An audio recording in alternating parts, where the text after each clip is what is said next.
Olá, eu sou Eutímio Carvalho e quero agradecer a você por estar sempre por aqui, assistindo e compartilhando os nossos vídeos.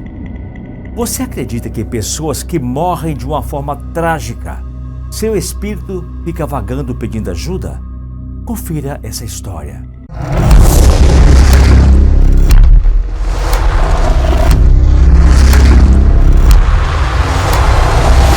Me chamo Rosane. O que eu vou contar para vocês aconteceu na minha casa há mais de 40 anos. Na época, eu ainda era uma criança. Nós vivíamos no Rio Grande do Sul, mais precisamente no interior de São José do Norte.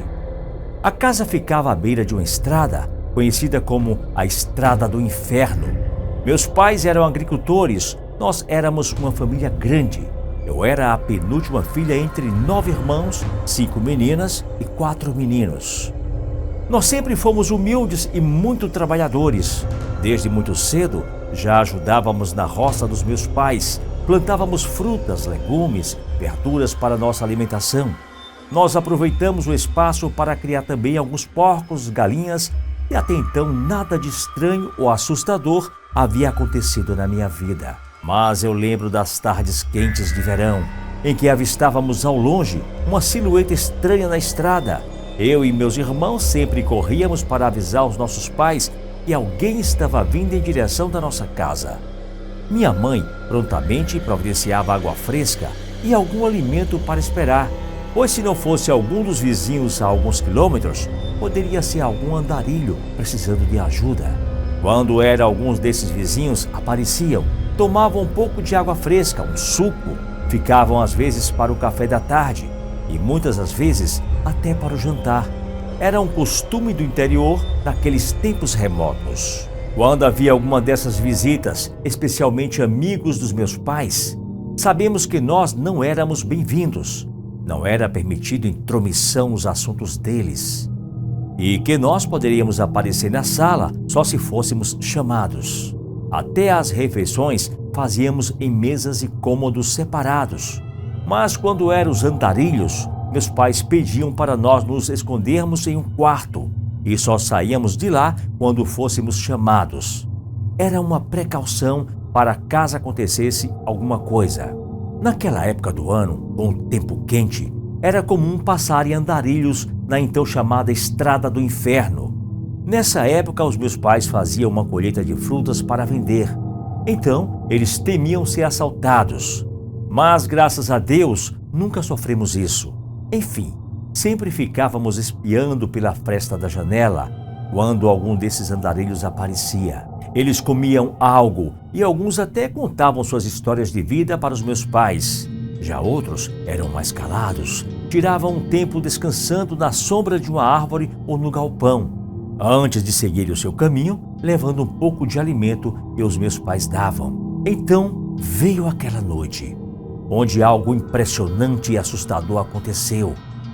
Já era de noite, nós nos reuníamos à luz de lampiões a querosene. Ficávamos brincando, não havia a tecnologia de hoje, especialmente em lugares isolados. Fizemos jogos e os meus pais nos contavam histórias de suspense. Era o que eu mais gostava. Nessa noite, as nossas vidas, que eram tão simples, mudaram para sempre. Estávamos conversando, rindo, brincando, quando no meio das nossas vozes, ouvimos 3 batidas na porta. Na hora todos ficaram calados. Meu pai se virou e perguntou quem era, mas não teve resposta.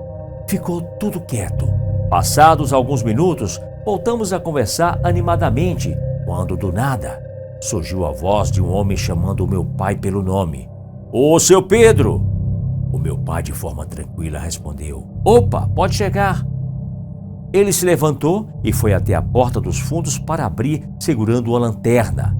Mas, para o seu espanto, ao olhar em volta iluminando o quintal, não havia ninguém lá.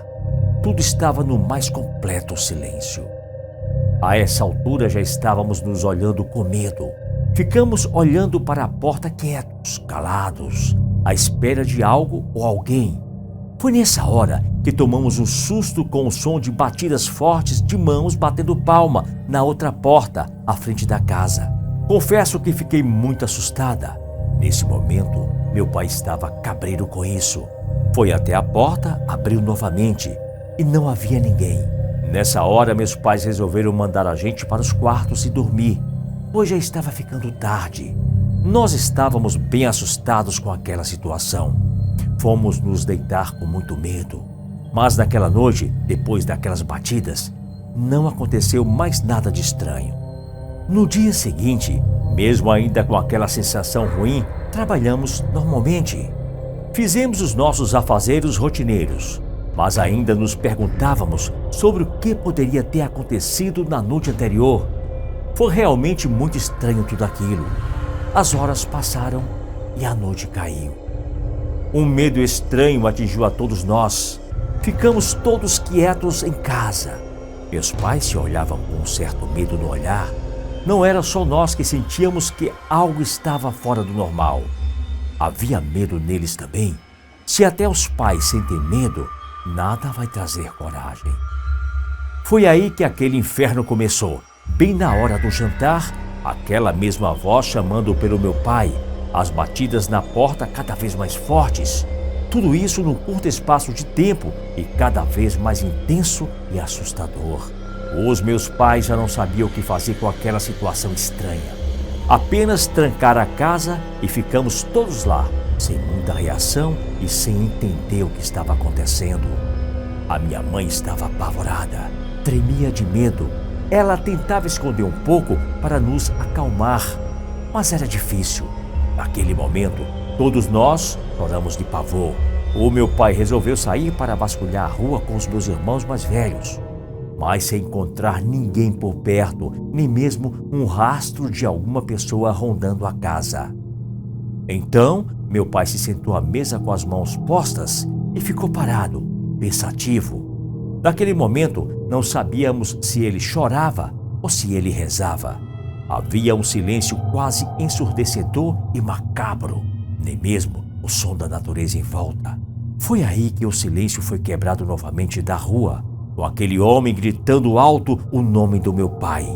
Nisso, ele levantou rapidamente, correu para a porta e disse: "Se você está vivo e veio para o bem, pode chegar.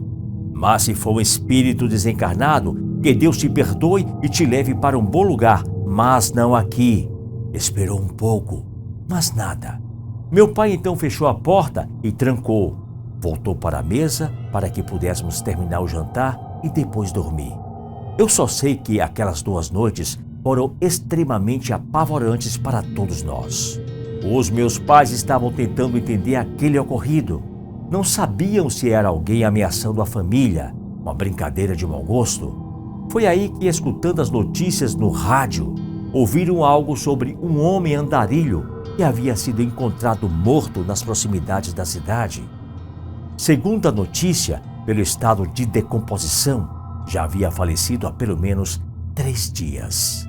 Encontraram alguns pertences com o homem e, pela descrição, meus pais deduziram que ele era o homem que veio à nossa casa pedir ajuda dia antes. Enfim, ele teve a ajuda que precisava e nunca mais aconteceu algo parecido novamente com a nossa família. Eu confesso que esse fato me marcou muito e me deu total certeza que o mundo espiritual é real. Não dá para pensar que não há nada depois daqui com tantas experiências relatadas. Tudo o que vivi na infância só me dá a certeza que vivemos num mundo repleto de segredos. Um forte abraço e te encontro aqui no nosso próximo vídeo.